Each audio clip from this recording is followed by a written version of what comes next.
Hey, this is Pastor Dan. I want to thank you so much for joining with me today. We're going to be in Acts chapter 23, so I want to encourage you to grab your Bible and maybe some notes so that we can look at this passage in much greater depth.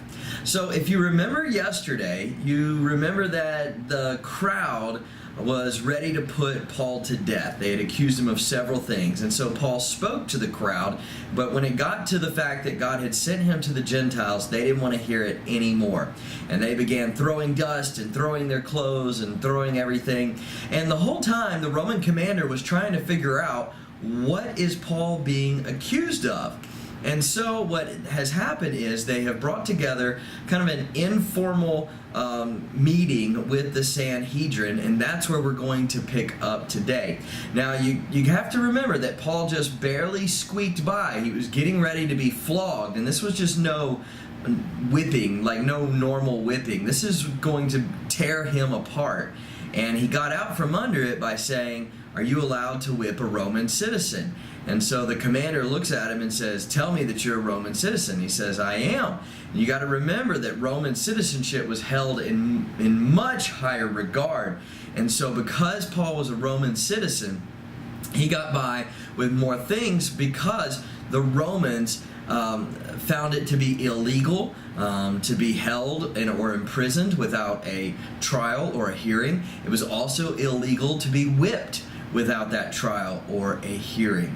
And so here what we're going to do is we're going to pick up today with this meeting, this informal meeting of the Sanhedrin. So let's go ahead and look in verse 1.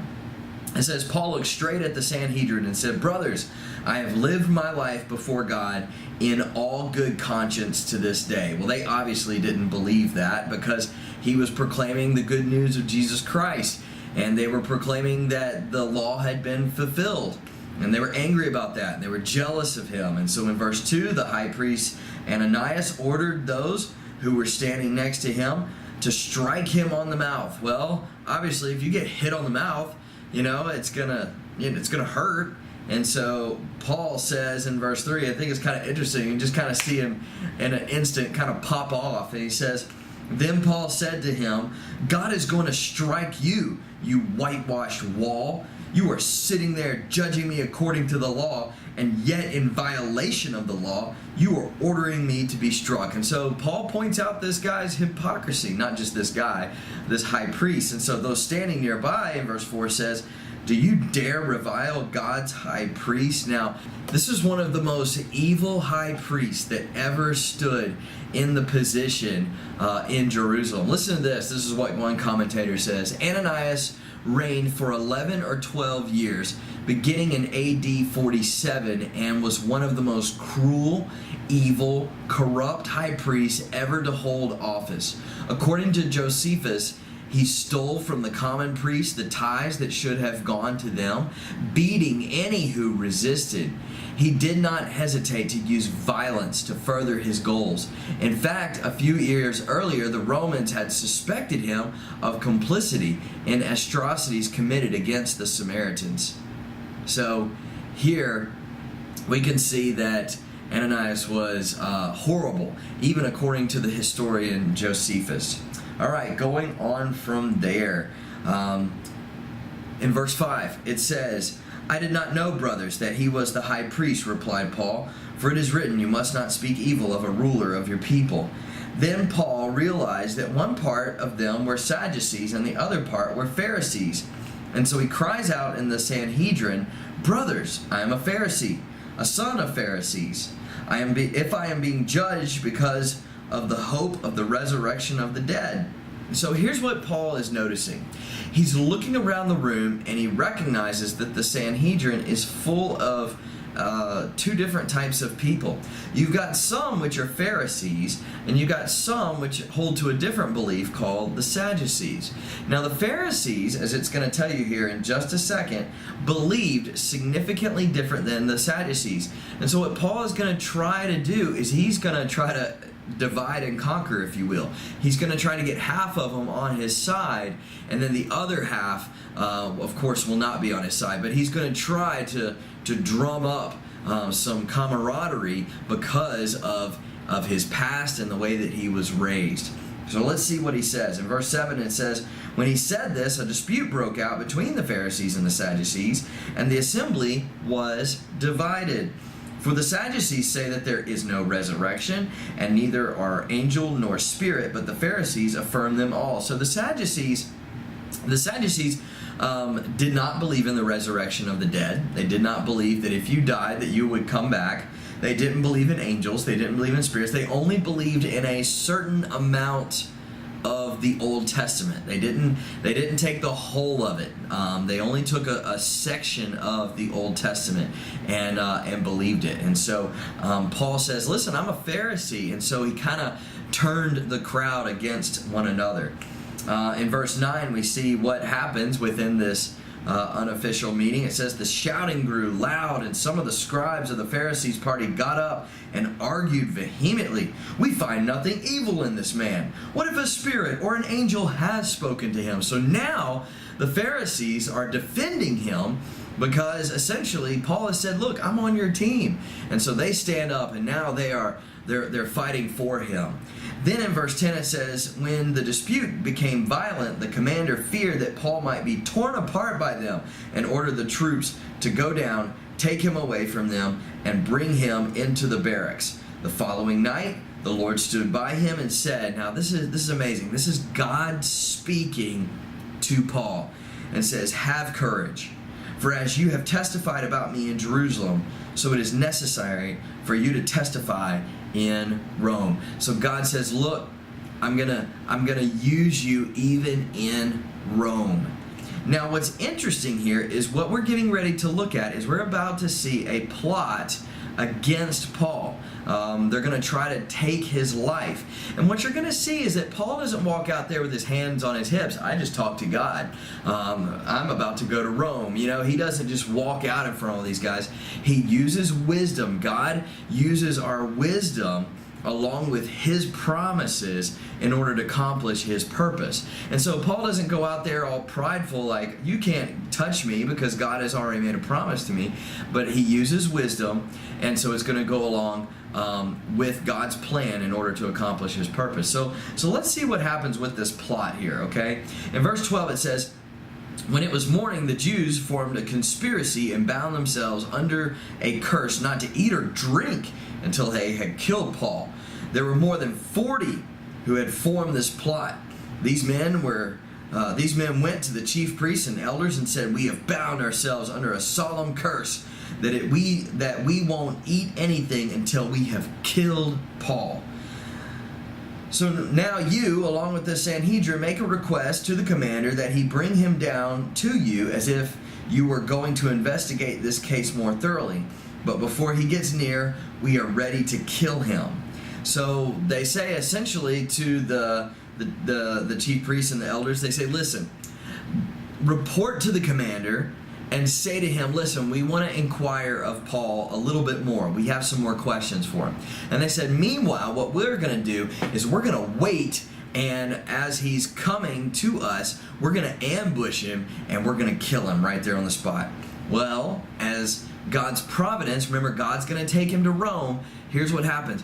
God tells the nephew of Paul about him, about this whole plot, this whole plan. So in verse 16 it says, but the son of Paul's sister, hearing about their ambush, came and entered the barracks and reported it to Paul.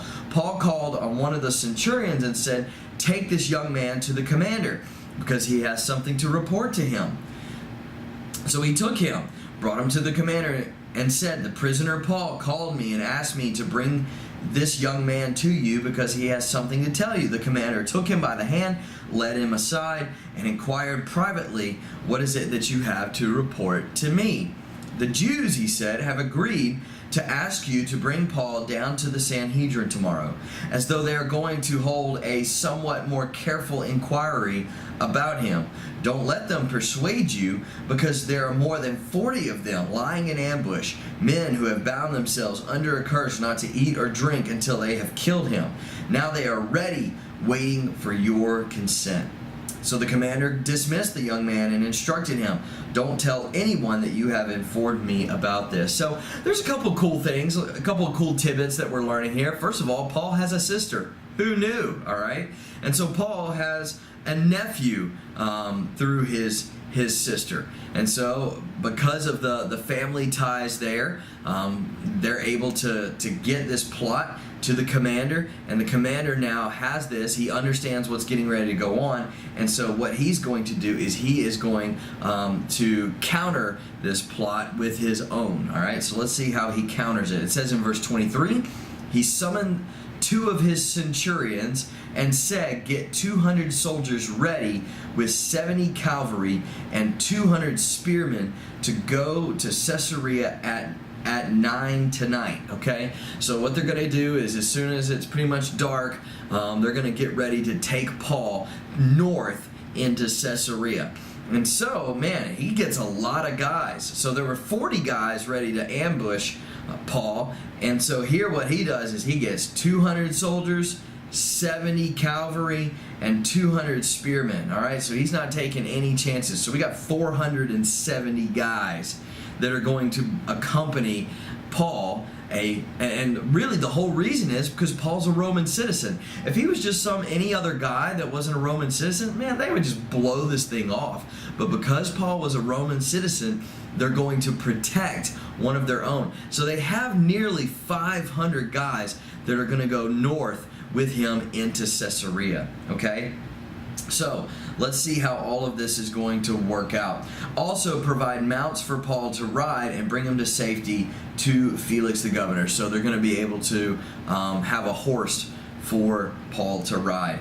And so the commander writes the following letter. It says in verse 25, he wrote the following letter. Verse 26, Claudius Lysias. And so we find out that the name of this commander that we've been working with for the past 2 chapters, his name is Lysias. And he says, the most excellent governor, Felix. Now, Felix was the governor over Syria, which also included Cilicia to the north and, of course, Judea in the south. So during this time period, Felix was essentially a major governor of this entire area. Okay, so that's who they're going to send him to. All right, so he says, most excellent governor Felix, greetings. When this man had been seized by the Jews and was about to be killed by them, I arrived with my troops and rescued him because I learned that he is a Roman citizen. There you go. The whole reason they're going through all this painstaking tasks in order to save Paul's life is because he's a Roman citizen. Wanting to know the charge that they were accusing him of, I brought him down before their Sanhedrin. I found out that the accusations were concerning questions of their law. Essentially, he's like, I don't get it. He said it has to do with Jewish law. Okay, and that there was no charge that merited death or imprisonment. So in other words, according to the Roman law, this guy's innocent. Paul is absolutely innocent. And that there was no charge that merited death or imprisonment. When I was informed that there was a plot against this man, I sent him to you right away. I also ordered his accusers to state their case against him in your presence. So he's writing this letter to him.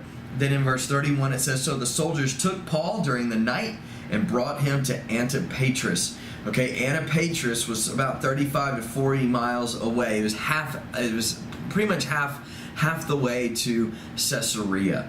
Okay, and so they're going to be taking the land. So they're marching along, and so it's already 35, 40 miles. So that's a good march for these guys that are marching alongside Paul, these soldiers. That's a good march right there. So any further pushing on into Caesarea would probably be too much physically for these soldiers to march on. And so another thing about Antipatris was that it was a Roman military post, and so it was a great place for them just to stop for the night and take the night off. As they were ordered, and then in verse 32 it says, the next day they returned to the barracks, allowing the cavalry to go on with him. So what you've got is you've got all these soldiers that are walking along, and they are the soldiers that are actually on foot are actually going to turn around and go back to Jerusalem. They're pretty much out of harm's way. They're 35, they're 40 miles away from the major harm that would take place in Jerusalem. So now the cavalry is going to take Paul the rest of the way to Caesarea. All right, so in verse 33 it says, when these men entered Caesarea and delivered the letter to the governor, they also presented Paul to him, and after he read it, he asked what province what province he was from. And when he learned that he was from Cilicia, and again, that was it was in his district, if you will. He said to him, I will give you a hearing whenever your accusers also get here. And he ordered that he be kept under guard in Herod's palace. So Paul didn't have to stay in some seedy hotel. He didn't have to stay in a jail cell. You got to remember, he was a Roman citizen, and so he's going to be treated like one. And so now what's going to happen is he's going to be held under guard, but nevertheless he's going to also be held in Herod's palace. So they're going to take good care of him up until the time that he's going to stand before his accusers, and Felix is going to be able to kind of watch and figure things out from here. All right, well, that's going to wrap us up in chapter 23. I'll see you tomorrow in chapter 24.